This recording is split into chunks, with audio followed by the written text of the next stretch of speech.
కానీ ఇట్లా రెచ్చగొట్టేది గాని రెచ్చిపోయేది గాని మా వైఎస్ఆర్ కాంగ్రెస్ పార్టీకి ఉండదు. మొదటి నుంచి ఆ ప్రక్రియ జనసేన చేసుకుంటా వస్తా ఉంది. జనసేన తమ్ముళ్ళు కూడా వారు జన సైనికులు కూడా అదే మన యథా రాజా తదా ప్రజ అన్నట్టు వారు కూడా అదే విధంగా అందరినీ కొట్టుకుంటూ తిరుక్కుంటూ వెనకల బైకులకు వెనకల ఇది వేసుకుంటూ ఇట్లాంటివన్నీ జరుగుతున్నది, రెచ్చగొడుతున్నది ఎవరనేది ప్రజలేం కళ్ళు మూసుకొని లేరు. ప్రతి ఒక్కరూ బాగా గమనిస్తున్నారు. ఏ టైంలో ఎప్పుడు బుద్ధి చెప్పాలో ఆ టైంలో కరెక్ట్ గా బుద్ధి చెప్తారు. మనం ఊరికే నోరు ఉంది కదా అని ఎక్కడికక్కడే అంటికి ఎప్పుడంటే ఎప్పుడు ఏదంటే అది ఎట్లంటే ఎట్లా మాట్లాడుకుంటా పోతే కుదరదు అనేది బాగా గమనించాలి.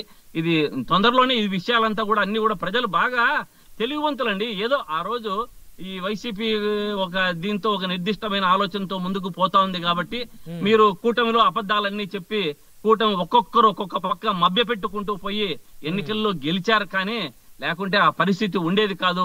మేము కూడా అప్రమత్తంగా ఉంటూ ప్రజలందరినీ ప్రజల పక్షాన నిలబడుతూ వాళ్ళు చేసే సూపర్ 6లు ఎప్పుడు అనంతపురంలో పెద్ద సభలు పెట్టారు. సూపర్ 6 అన్ని అమలు పోయినాయని ఏమి అమలు పరిచారని పోయారు.